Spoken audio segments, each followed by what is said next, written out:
Fala galera, boa tarde, boa noite, bom dia, não sei que hora que você vai assistir esse vídeo, né? Eu sou o Claudinei aqui da assistência técnica, né? Maquinei. Aqui nós trabalhamos com máquina de lavar, forno de micro-ondas, filtro e tantas outras coisas aqui. Nós trabalhamos com assistência técnica, né? E temos aqui, hoje nós estamos com uma lavadora, né, de roupa Colormaq. Filma aqui, Gabriel, Colormaq, tá? Ela está com problema na centrifugação, ela não está centrifugando. E quando eu fui na casa do cliente, peguei a máquina, vou deitar aqui pra vocês verem embaixo.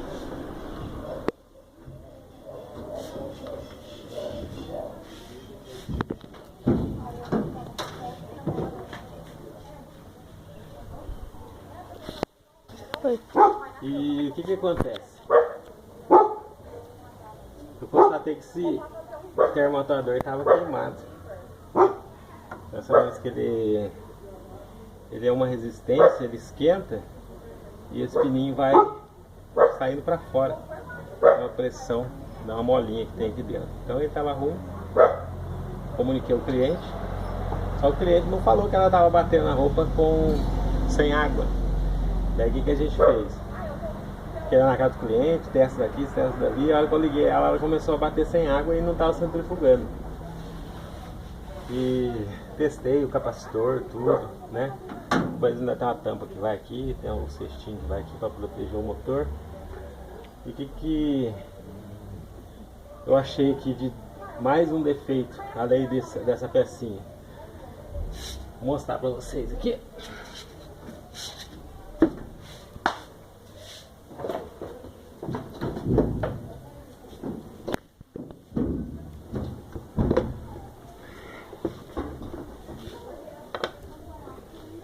Ao testar aqui, né, o que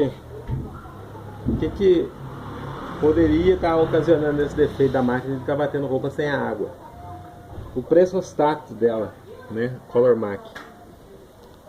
O pressostato ele está em curto, ele fechou curto no sistema dele.